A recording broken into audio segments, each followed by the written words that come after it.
오늘 우리에게 주시는 하나님의 말씀을 봉독하겠습니다. 에베소서 6장 1절부터 3절까지 말씀입니다. 에베소서 6장 1절부터 3절 같이 읽겠습니다. 자녀들아, 주 안에서 너희 부모에게 순종하라. 이것이 옳으니라. 내 아버지와 어머니를 공경하라. 이것은 약속이 있는 첫 계명이니 이로써 내가 잘되고 땅에서 장수하리라. 아멘. 오늘 어버이날이고 또 어버이 주일이라 제가 설교한 내용 그대로 다시 여러분들에게 전하기를 원합니다. 오늘 말씀 나누기 전에 동영상을 잠시 먼저 보도록 하겠습니다. 이런 상태라면 1년 3개월 정도밖에 남지 않았습니다.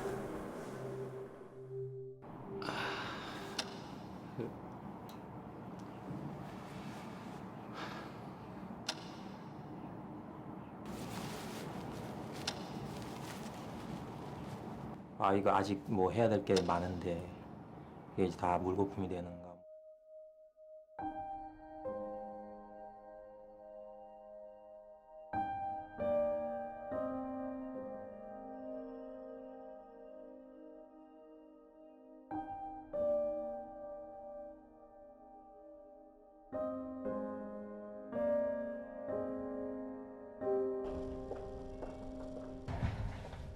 좀 많이 아프시죠?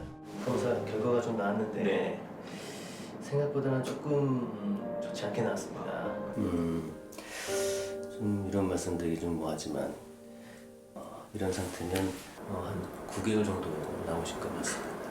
뭐가요? 뭐가 잘못 나온 건데요? 6개월 정도밖에 남지 않았습니다. 네? 뭐가요? 결과서를 좀 드릴 테니까 차근차근 보고 계시면 제가 다 갔다 와서 다시 자세히 설명을 드리겠습니다.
이게 실제로 나한테 남은 게 정말 이 기간이 맞구나.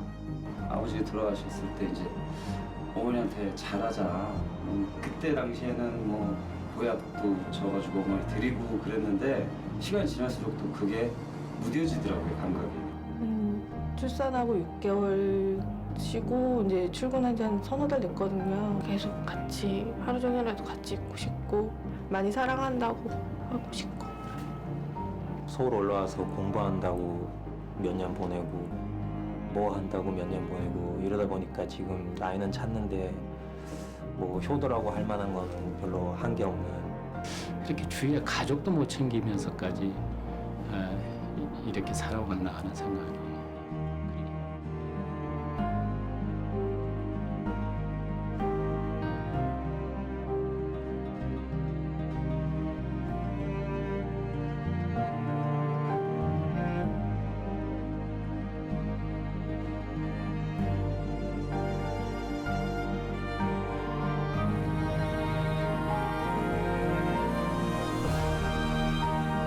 애도 그렇고 남편한테 좀 잘해야 되겠다는 생각이 드네요.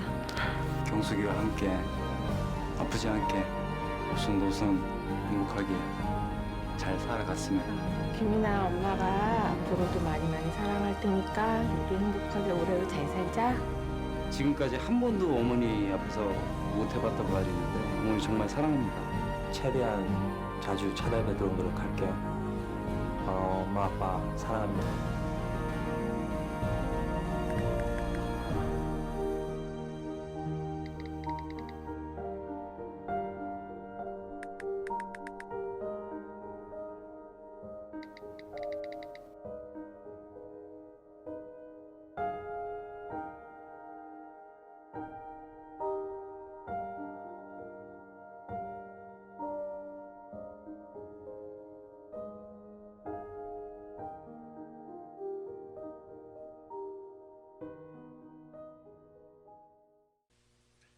네, 우리 청년들에게는 아직 남아 있는 시간이 얼마나 되냐 그러면 많이 남아 있는 걸로 여유 있게 생각할 수 있습니다. 그런데 그냥 절대적인 시간은 많이 있는데 정말 여러분이 사랑하는 사람과 함께 보낼 시간은 얼마나 되는지 생각해 볼 영상입니다. 일에 빠져서 가족과 함께 할 시간을 갖지 못한 채 바쁘게 살아가는 우리 현대인들을 일깨워주는 그런 영상입니다. 어제 저녁에 제가 며느리가 차려준 생일상을 받았습니다. 지난해 결혼하고 첫 번째 맞이하는 시아버지 생일이라고 집으로 오라 그러더라고요. 제가 깜짝 놀랐어요. 집으로 간다고? 집에서 준비하겠대요. 그래서 얼마나 준비하나 그렇게 생각했는데 제가 깜짝 놀랐어요. 너무너무 많이 준비를 했어요.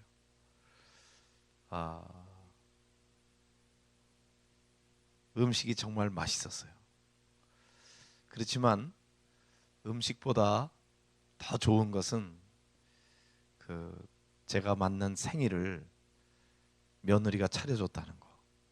아들 내외와 함께 또 딸하고 사위와 함께 6명이서 함께 식사를 대하면서 아주 기뻤습니다. 딸이 사위하고 함께 케이크를 준비하고 또 꽃다발을 준비하고 또 아들이 이렇게 카네이션도 준비해주고 그런 시간을 이렇게 같이 가졌어요. 그러나 그 시간을 오래 가질 수는 없었습니다. 저는 사역자이기 때문에 우리 교회 전숙자 권사님이라고 분당 세월대병원에 위독한데 중환자실에 계시는데 오늘 밤을 넘기기 어렵다고 빨리 와서 임종 예배를 드려달라고 부탁을 했습니다. 중환자실은 면회 시간이 정해져 있기 때문에 그 시간에 맞춰 가기 위해서 7시 반까지 가려고 사실 식사는 30분밖에 못했어요. 그렇지만 좋았습니다. 제가 목회하면서 아이들에게 줬던 상처들이 좀 있는데 그 중에 하나 생각나는 거는 우리 아들이 중학교 졸업할 때 제가 졸업식에 못 가봤어요. 교회 일 때문에.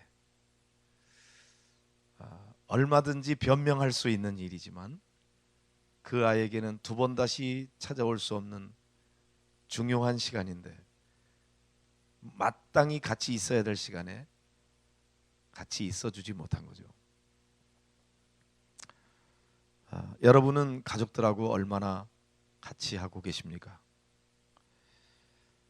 곧 여러분들도 짝을 만나서 결혼하고 부모님 곁을 떠나면 생각만큼 자주 식사할 수 있는 기회도 갖지 못하고 대화할 수 있는 시간도 갖기가 어렵습니다. 우리의 삶에 있어서 정말 중요한 게 뭔지 생각해 보시길 바랍니다. 시간은 흘러가면 되돌이킬 수 없습니다. 지나간 시간은 돌아오지 않습니다. 세월을 아끼는 비결이 무엇일까? 그것은 오늘이라고 하는 현재를 영원한 가치를 위해서 살아가는 것입니다. 오늘 어버이날이고 또 어버이 주일입니다. 저는 개인적으로 저희 아버지가 돌아가신 지 만 18년이 지났습니다. 그리고 어머니 홀로 살아 계시는데 지난 주간 오늘이 어버이날이라 제가 달리 갈 수 있는 시간은 안 돼서 주간에 잠시 고향에 가서 어머니를 뵀습니다. 식사를 접대해드리고 또 용돈도 좀 드리고 굉장히 만족해 하셨습니다. 처가 쪽으로는 장모님이 돌아가신 지 4년이 지났고 장인어른 혼자 살고 계시는데 대장암입니다. 간까지 전이가 돼서 대수술을 받았습니다. 지난 4월 8일 날 거의 배를 완전히 자르고 이렇게 또 갈라가지고 정말 보기 끔찍할 정도로 그렇게 수술을 받고 항암 치료 중에 계십니다. 항암 주사를 맞으셔서 식욕이 없고 음식을 잘 드시지 못하기 때문에 어버이날이 다가오는데도 식사 접대 한번 제대로 못했습니다. 나이가 들어갈수록 효도할 수 있는 기회가 점점 줄어든다는 생각을 합니다. 아직 기회가 있을 때 할 수 있는 효도를 더 잘 해드려야 되겠다 그런 생각이 듭니다. 부모님은 우리가 생각하는 만큼 그렇게 언제까지나 오래도록 우리 곁에 계시지 않습니다. 살아계실 때 부모님께 잘 해드려야죠. 우리가 부모님께 효도해야 되는 이유는 어디에 있을까요? 사람이니까. 윤리적인 차원이 있습니다. 그러나 우리 신앙인들은 영적인 차원에서 효도를 생각해 봐야 합니다. 하나님은 온 세상 모든 만물의 창조주이시고 또 이 역사를 이끌어 가시는 왕이십니다. 우리의 생명의 주인이십니다. 그렇게 믿으십니까? 그 하나님께서 아들 예수 그리스도를 이 땅에 보내셨고 우리의 죄를 대속하기 위해서 십자가에 달려 죽으심으로써 우리를 구속해 주시고 우리 아버지가 되셨습니다. 본래는 우리가 하나님을 감히 아버지라고 부를 수 없는 존재였지만 예수님께서 십자가에 달려 피 흘려 죽으시면서 우리의 죄를 대속해 주셨기에 우리를 나의 딸이다, 나의 아들이다 그렇게 불러주시고 우리로 하여금 감히 하나님을 아빠라고 그렇게 부를 수 있도록 특권을 주셨습니다. 오늘 우리는 육신의 부모님께 효도하는 것만 아니라 영적인 아버지 하나님 앞에 집중하기를 원합니다. 그 하나님 아버지께 찬양하고 그 하나님 아버지를 경배하고 그 하나님 아버지의 말씀에 순종하는 그런 하나님의 자녀들이 되시기를 바랍니다. 하나님 아버지는 우리에게 자녀를 선물로 주셨고 자녀의 입장에서 볼 때는 하나님께서 우리에게 부모님을 선물로 주셨습니다. 육신의 부모님은 하나님 아버지의 사랑을 닮아서 자녀들을 위해서 사랑하고 희생하고 헌신하게 해주셨습니다. 하나님이 그렇게 만드셨습니다. 부모는 누가 가르쳐서 자녀를 사랑하는 게 아니고 그냥 사랑할 수밖에 없도록 그렇게 하나님이 만드셨습니다. 그리고 자녀된 우리들로 하여금 하나님 아버지를 공경하고 순종하듯이 부모님께 순종하고 공경하라고 말씀해주고 있습니다. 오늘 읽은 말씀 1절에 보면 자녀들아 주 안에서 너희 부모에게 순종하라 이것이 옳으니라 그렇게 말씀합니다. 자녀들에게 해야 되는 명령 중에 하나는 부모에게 순종하라는 것입니다. 이것이 옳다 이렇게 말씀하십니다. 이것이 옳은 이유는 하나님께서 세우신 원리이기 때문입니다. 하나님이 가정을 창조하시고 자녀들은 부모님의 말씀에 순종해야 행복하도록 하나님이 그렇게 계획하셨습니다. 하나님이 그렇게 디자인하셨습니다. 하나님이 그렇게 섭리하셨습니다. 그게 하나님의 뜻입니다. 그러므로 그렇게 해야만 행복하도록 만드신 것입니다. 순종하는 건 어떻게 하면 좋을까요?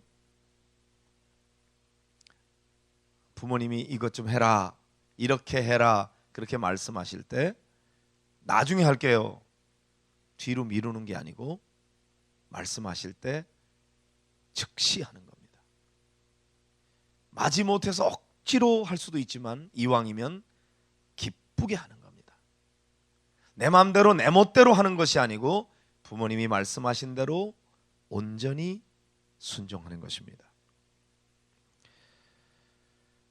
이렇게 순종하라고 말씀하신 하나님이 두 번째 강조하는 게 있습니다. 2절과 3절이죠. 같이 읽어볼까요? 내 아버지와 어머니를 공경하라. 이것은 약속이 있는 첫 계명이니 이로써 내가 잘되고 땅에서 장수하리라. 자, 아버지와 어머니를 공경하라고 말씀하십니다. 제일 먼저는 순종하라고 말씀하시고 두 번째 공경하라고 말씀하셨습니다. 자녀가 부모에게 해야 되는 여러 가지 덕목들 가운데서 특별히 두 가지를 꼭 집어서 강조하고 있는 것은 자녀가 부모에게 해야 되는 많은 덕행 가운데 이것이 중요하기 때문입니다. 순종과 공경입니다. 순종이라고 하는 것은 행동에 보다 더 초점이 맞춰져 있다면 공경한다고 하는 것은 마음의 태도에 더 집중되어져 있는 것 같습니다. 마음으로 공경하지 않아도 부모님의 말씀에 억지로라도 순종을 할 수 있습니다. 그러나 더 잘하는 것은 마음으로 공경하고 부모님의 말씀에 순종하는 것이죠. 여러분은 아마 이런 영상이나 글을 본 적이 있을 겁니다. 82세의 노인이 45세 된 아들과 거실에 마주 앉아 있었다. 그때 우연히 까마귀 한 마리가 창가의 나무에 날아와 앉았다. 노인이 아들에게 물었다. 저게 뭐냐? 아들이 말했다. 까마귀예요, 아버지. 조금 후 노인은 다시 물었다. 저게 뭐냐? 아들은 다시 대답했다. 까마귀라니까요. 조금 뒤 또 물었다. 저게 뭐냐? 아들은 짜증이 났다. 글쎄, 까마귀라니까요. 아들의 음성엔 아버지가 느낄 만큼 짜증이 섞여 있었다. 그런데 조금 뒤 다시 물었다. 네 번째였다. 저게 뭐냐? 아들은 그만 화가 나서 큰 소리로 외쳤다. 까마귀! 까마귀라고요! 그 말도 이해가 안 되세요? 왜 자꾸만 같은 질문을 반복해서 물으세요? 그러자 아버지는 방에 들어가 때가 묻은 일기장을 들고 나왔다. 펴서 아들에게 읽어보라고 했다. 아들은 읽었다. 거기에는 자기가 3살 때 이야기가 적혀 있었다. 오늘은 까마귀 한 마리가 창가에 날아와 앉았다. 어린 아들은 아빠 저게 뭐야? 하고 물었다. 나는 까마귀라고 대답해 주었다.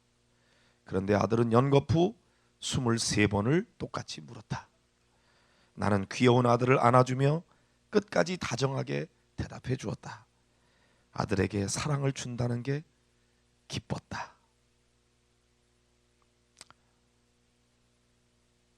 부모에게 순종하고 아버지 어머니를 공경하는 것, 약속 있는 첫 계명이라고 말씀하십니다. 하나님께서 이스라엘 백성들에게 수없이 많은 계명을 주셨습니다. 율법의 조항은 613가지이고 그것을 가장 핵심적인 것만 모아서 뽑아놓은 것, 그게 10계명입니다. 10계명은 다 명령으로 되어 있습니다. 1계명은 나 외에는 다른 신을 내게 두지 말라.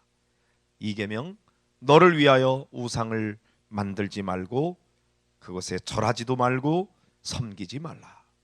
3계명은 내 하나님 여호와의 이름을 망령되게 부르지 말라. 4계명 안식일을 기억하여 거룩하게 지키라. 5계명 내 부모를 공경하라. 6계명 살인하지 말라. 7계명 간음하지 말라. 8계명 도둑질하지 말라. 9계명 내 이웃에 대하여 거짓 증거하지 말라. 10계명 내 이웃의 것을 탐내지 말라. 다 명령입니다. 그런데 이 10가지 명령 가운데서 특이하게 한 계명이 약속이 있습니다. 5계명입니다. 내 부모를 공경하라. 그리하면 내가 잘되고 땅에서 장수하리라. 다른 계명에는 그런 게 없습니다. 오직 내 부모를 공경하라 한 이 계명에만 약속이 담겨져 있습니다. 왜 그럴까요? 자식이 부모의 말씀에 순종하고 공경하는 건 너무나 당연한 거잖아요. 마땅한 일이잖아요. 그런데 왜 그런 약속을 하셨을까요? 다른 계명에는 없는 오직 5계명에만 약속이 있어요. 내가 잘되고 땅에서 장수하리라. 한번 생각해 보세요. 그 이유는 그만큼 하나님께서는 자녀들이 부모님께 순종하고 공경하기를 간절히 원하신다고 하는 하나님의 마음을 표현하고 있는 것입니다. 하나님이 간절히 소원하는 거, 하나님이 만드신 가정의 원리에 따라서 자녀가 부모님의 말씀에 순종하라, 공경하라. 당연한 거지만 그렇게 하면 내가 너에게 복을 줄게, 내가 잘 될 거야, 내가 땅에서 장수하게 해줄게. 그러니 제발 내 부모님의 말씀에 순종해라, 부모님 공경해라. 하나님은 우리의 가정이 행복하기를 원하십니다. 행복하게 되는 원리가 성경 안에 있어요. 그것은 자녀가 부모의 말씀에 순종하는 것이고 마음으로부터 부모를 공경하는 것입니다. 더 적극적으로는 부모님을 기쁘게 해드리라고 성경은 말씀합니다. 잠언서 23장 25절에 보면 내 부모를 즐겁게 하며 너 낳은 어미를 기쁘게 하라, 그렇게 말씀하고 있습니다. 여러분은 부모님을 얼마나 기쁘게 해드리고 있나요? 얼마만큼 즐겁게 해주고 있나요? 여러분 때문에 부모님이 얼마나 신나야 하나요? 충북 제천 출신으로 판사가 된 분인데 허리가 굽은 장애인이 있습니다. 그가 장애인이 된 데에는 이런 내력이 있어요. 어린 시절 그의 아버지가 술과 도박으로 빠져 살았습니다. 손가락까지 잘라가면서 이 버릇을 고치려고 했지만 번번이 실패했습니다. 그래서 가지고 있던 논과 밭 모든 가산을 다 도박으로 탕진해 버렸습니다. 집안은 풍비박산이 났고 가족은 어머니가 바느질 품을 팔아서 겨우겨우 연명하면서 살 정도였습니다. 아버지는 한밤중에 집에 들어와서는 노름 미천을 내놓으라고 어머니를 닥달하곤 했습니다. 그날도 아버지가 어머니한테 와서 이봐 돈 내놔. 어머니는 돈이 어디 있어요? 이렇게 대답을 했습니다. 매정한 아버지는 홧김에 마루에 있던 어린 아들을 마당으로 집어 던져버렸습니다. 그 일로 이 아들이 허리를 다쳤고 그만 곱사등이 되고 말았습니다. 불구가 된 그에게는 아무도 함께 놀아주는 친구가 없었습니다. 그 아들이 할 수 있는 일이란 공부밖에 없었습니다. 열심히 공부했고 결국 사법고시에 합격해서 판사가 됐어요.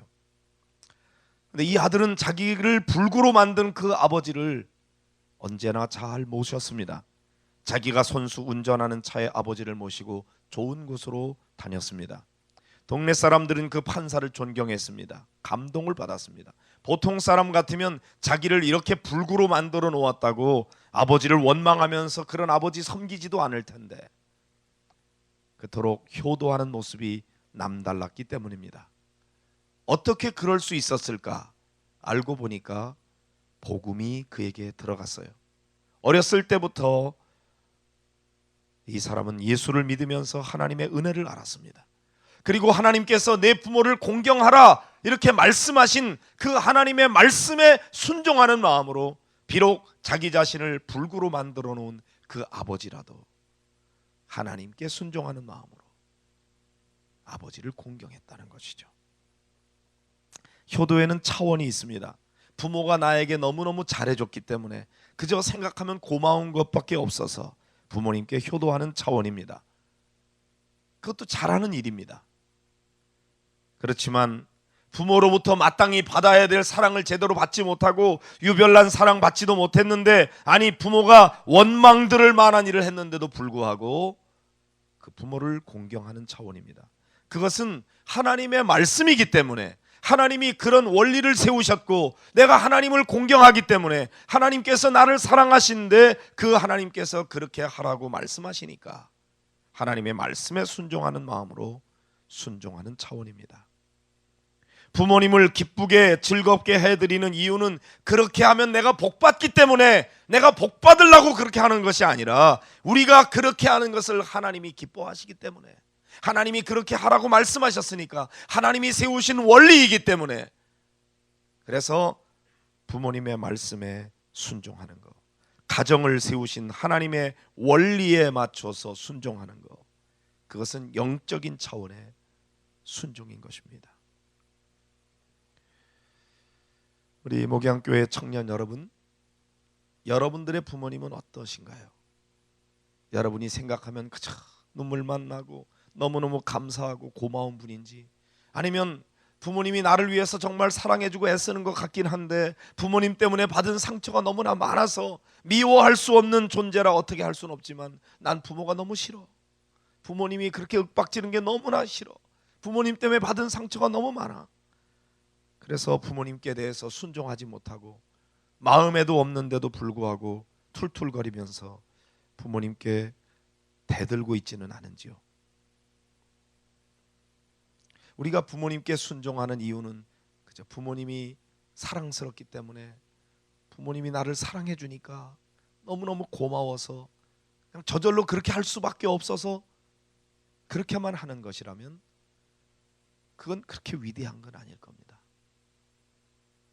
오히려 부모님이 내 맘 몰라주고, 부모님이 내 형편도 잘 몰라주고, 자꾸 날 위해서 한다 그러면서 잔소리만 많이 하고 너무 나를 윽박지르고, 그래서 부모님께 대한 상처와 아픔이 있어도 하나님께서 자녀로서 내가 부모님의 말씀에 순종하고 마음으로부터 부모님을 공경하라 하시니 하나님의 말씀에 순종하는 마음으로 여러분이 순종하고 공경하는지요?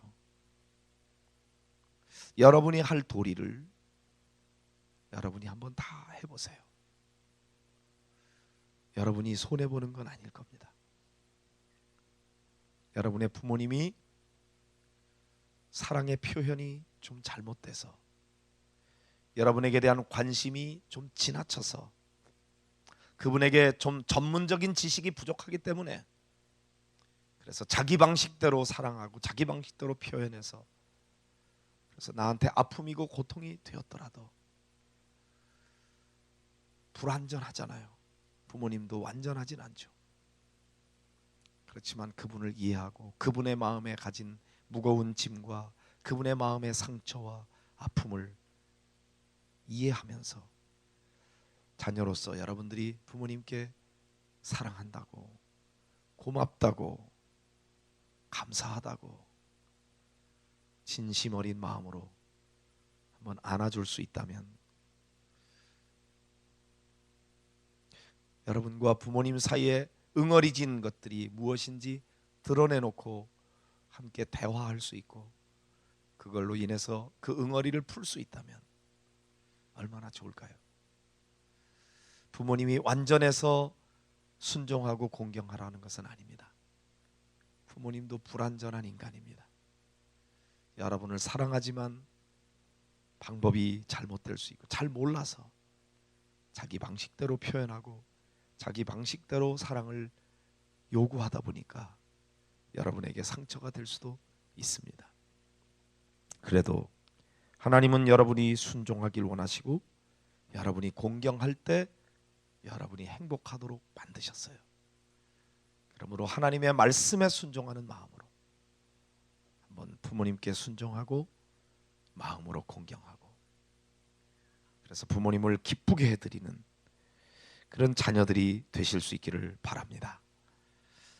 찬송가 579장 어머니의 넓은 사랑, 함께 찬송을 부르면 좋겠어요. 그리고 잠시 기도하는 시간을 가지면 좋겠습니다. 어머니의 넓은 사랑.